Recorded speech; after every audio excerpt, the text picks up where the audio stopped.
Well, the last 12 hours has been a hive of activity, and it's with regard to the body of the late president, Edgar Lungu, as you may be aware. As of last week, the Lungu family appeal case was thrown out, and the body was expected to be in Zambia, but the body was not brought back to Zambia. People started speculating to say, why is it that the body of the late president is not being brought back to Zambia if the Lungu family has lost its appeal case? Meaning the Zambian government has been given legal possession of the body. But then it was later on, should have been like 48 hours later on, communicated to information that was published by Shishua, stating to say, actually, the Lungu family has appealed to the Supreme Court, and that is why the Zambian government did not have access to the body of the late president, Edgar Lungu. And it's from that conversation that everything has proceeded, because people are speculating to say, what's going on? No update was coming from Secretary to the Cabinet, that is Mr. Patrick Chagwa. No update was coming from Makebi Zulu, who is a spokesperson for the family. So since then, nothing new has come up apart from that information and that communication that came up to say the appeal case has been moved to the Supreme Court, and we're yet to get a verdict on that. But as of today, Sunday, some new developments have come in as of this evening. I would say the last 12 hours, a new development has come in. When I saw this headline, I ignored it. Obviously, I was thinking it's just an agenda that's been propagated by a certain section of people. But it seems to be catching wave as of 10 hours ago, actually, not even 12. When this platform put up, the Zambian Leaks put up a news article stating Esther Lungu authorizes the burning of Edgar Lungu to ashes. And then they go further to write, say, former First Lady Esther Nyawa Lungu has authorized Patriotic Front PF family lawyer Makebi Zulu to burn into ashes former President Edgar Lungu if South African courts continue making judgments that the former president, that the former Zambian leader be buried in Zambia, or pretty much if the verdicts continue to favor the Zambian government, that particular platform alleges to say former First Lady has instructed Makebi Zulu to have the body of the former president Edgar Lungu to be cremated. And then they go further to say, the platform says the Zambian Leaks has been informed that Esther and Makebi Zulu have agreed that to only allow ashes of Lungu to be buried in Zambia. People have now been questioning why Esther and the Patriotic Front are very adamant on burying Lungu in Zambia, or pretty much obstructing that particular course of action. But the meeting has been agreed that they will burn Edgar Lungu's body only to give the Zambian government his ashes to bury in Zambia. So when I came across this article, I ignored it. But then again, I saw it on a number of platforms. It seems to be getting traction. Shifetari also weighed in. He says the Zambia, the courts. The court order does not say hand over ashes to the Zambian government, but the body. So Esther cannot give us ashes, and he says he's going to bring up some more details, obviously. And then someone in the comment section was simply telling him, say, Daddy, you've got your own person of funeral. As you may be aware, he lost his mother-in-law. Should have been just like 24 hours ago or something like that. His wife is in Ethiopia, and she's lost her mom. And people are simply saying, focus on your person of funeral. Why are you still focused on the Lungu family funeral when you your personal bereavement in the family? And obviously responded to say, that's a private funeral. She was never a public politician, and neither was she ever president. So you cannot compare the two, Edgar Lungu's funeral and also his mother-in-law's funeral. Obviously, he doubles down. He says now after that article, he says, I think Mwachira Momwe, you could be the ones doing rituals, referring to Esther Lungu and the children, pretty much the Lungu family. You could be the ones doing rituals with Edgar Lungu's body. Maybe you have taken out some parts. That is why you don't want to give it up. Otherwise, why the adamancy to the extent of wanting to cremate the body? It's too much now, he says. So it seems like he's also buying into that news headline to say Edgar Shagalungu's body is likely to be cremated, based off what's been circulating in the past 10 hours. And obviously, and then he says he cannot compare the two funerals. That's his personal the family bereavement and the Edgar Shagalungu bereavement. And people are also speculating to say, wait, if this news headline to say Edgar Shagalungu's body is likely to be cremated is has any credibility, if it's true or it's just people speculating, then that other headline to say Edgar Shagalungu might not be dead might just hold water at this point now. Speculations are all over the place. This is the point where all the delegated individuals to comment on this are supposed to chip in, especially from the Lungu family. That's Makebi Zulu.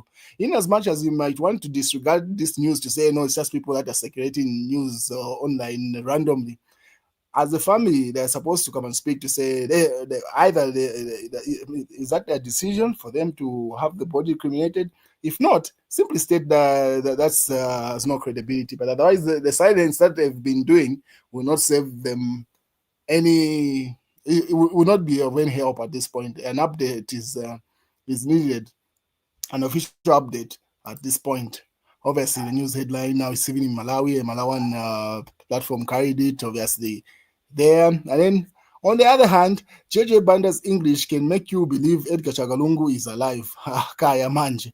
So, as that news was circulating to say there's a possibility that Esther Lungu has instructed Magebi to have Edgar Chagalungu's body cremated, JJ Banda was live, and in one of his live streams, he said something that people has left people wondering. Let me just let you listen to what JJ Banda said on the live stream, which has also been trending around the same time that the other headline of the cremation has been trending. Just stand by. Let me play you JJ Banda's video, him speaking. Stand by. Yeah, at the airport, as you are coming to receive ECL after independence, who come together with ECL in the same plane, ndeke imoz na ECL ndiye tukuza nayo wonse mkawene mkatilandire kwa airport kwa sila after independence. You better give us next year at the airport as you are coming to receive ECL after independence, who come together with ECL in the same plane, ndeke imoz na ECL ndiye tukuza nayo wonse mkawene mkatilandire kwa airport kwa sila after independence. You'll be free even to be talking. So that's what people are referring to. Say, what does he mean he's going to come back with Edgar Shagalungu's body? I mean, in the plane. Does he mean he's going to accompany the family as they repatriate the body back to Zambia? Or does he mean Edgar Shagalungu is alive? So that's where people are lost. Say, what does he mean? He should have just spoken in Nyanja so that people understand it, because now that communication is kind of all over the place. What does it mean? As the people go and receive ECO, is going to be part of that entourage? Does it mean as they go and receive the body, or does it mean when they go and receive the live person? Anyway, that's what JJ Banda. He's been doing a number of live streams the past couple of days, and Chief Etali laughed at him to say, "Hey, he's going through it in exile." But then again, in Bemba, there's that saying they say, "Bakolova second F pato." Because Chief Etali is laughing at another person that is in exile. He's also in exile. And if you remember, not so long ago, it should have been like a month ago when Chifetari was having those episodes where he was thinking he was going to die because of his abdominal issues that he was having. And he just started ranting, almost undressing online. Now his friend seems to be having an episode and he's laughing at him to say it's not easy to be in exile. Anyway, it is what it is. But yeah, so Chifetari was simply saying, hey, life in exile is not easy. He's not having it easy. And then more people are weighing in on JJ Banda. Say one day, Honorable JJ Banda will mistakenly go live with Edgar Lungu Pano. He talks a lot. So that reaction simply saying, hey, one of these days, JJ Banda is doing these rants and these live streams. You end up going live with Edgar Shagalungu if he's still alive, because that headline seems to be getting traction also. If you remember when why me that guy used to insult President Hakainde Hichilema online for a while, when he was doing one of the live streams when he was in exile in Zimbabwe, he ended up going live, and then JJ Banda was not aware that he's on TikTok, and then came to serve him food. And then people discovered that, oh, wait a second. So JJ Banda and Waimi are in the same location. And since then, that's when JJ Banda left Waimi in Zimbabwe. I don't know where he is now. But it's since then that they captured Waimi. So people are simply saying the way he's doing these live streams, one of these days, some individual that is not supposed to be seen is going to end up appearing on those live streams. And one of those videos that Chifetari was laughing at said, being in exile is not easy. Only a tough man can survive. This is another video of JJ Banda going live, and he was having a rant. And it's a lot. He seems to be going through a lot, honestly. He's having an episode. Because when I wrote on a motor, I know it's for Janeka.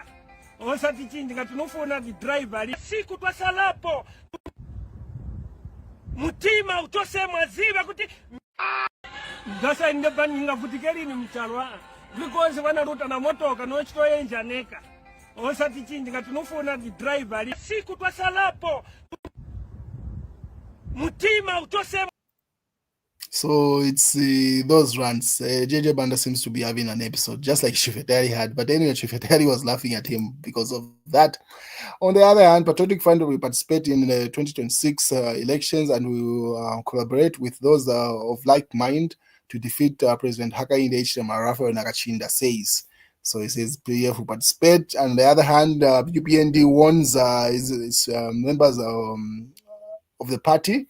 And that's the message coming from the Secretary General. So the warning is UPND issues 10 warning against unauthorized campaigns in areas with UPND MPs, mayors, council chairpersons, and councillors. So simply saying anyone that is campaigning in areas where UPND already has an MP and a councillor, that's not authorized, only if they're campaigning in opposition areas. That message seems to insinuate. But yeah, so that's the message coming from the UPND. What PF says, PF General Conference will be held before the end of the year. Raphael Nakachinda there continues. And then Barbara Chama says, Hakainde Hichilema has ignored him, resulting in his bitterness, and he needs a job. So she's referring to Emmanuel Mwamba to say, Emmanuel Mwamba has managed to survive in different governments. He was FTJ's press aide. Then he managed to be in good books with Bia Banda, and then also with Microsat. I think it was PS during Microsat's reign. The only presidency that he has not served in since Chirwa's time is Manasa's presidency. Any other presidency, Mano Mwamba served in. So according to Barbara, she's alleging to say it's because they have not offered him a job, and that is why he's been doing a lot of PR against the presidents and also against the against the UPND. She says if President Hakainde Hichilema offers him a job, he'll be an ally in that sense. And then Mass Newspaper carries that the headline, Malawi has given a signal. The voting pattern could spill to Zambia next year, says ex-envoy. So it seems like Malawian incumbent president is losing those elections, and that's what they're referring to in that newspaper there, saying President Hakainde Hichilema might suffer the same fate in 2026. News diggers do not just talk about problems and end there. Discuss solutions. Hakainde Hichilema doing the graduation, or where his daughter Mianda Hichilema also graduated. That's part of an extract from that speech. And then Sunday Nation carries a headline to say either we unite or be doomed. Muhabi says. So the opposition seems to be talking about unity, but every time any one of them mentions unity, they refer to unity around that one individual. So, for example, if I'm saying no, let us unite as the opposition, I'll be saying no, you support MD90. No, all of the guys there's a big elephant in the room that is not being addressed in the opposition. Who's going to be a presidential candidate? As long as they do not address that from inception, they are just running in circles at this point. And that was why the UPND is also thriving to say, there's no opposition in reality. And it looks like so. Each one of them wants to run the race on their own, but they want to use the clout for the Patriotic Front.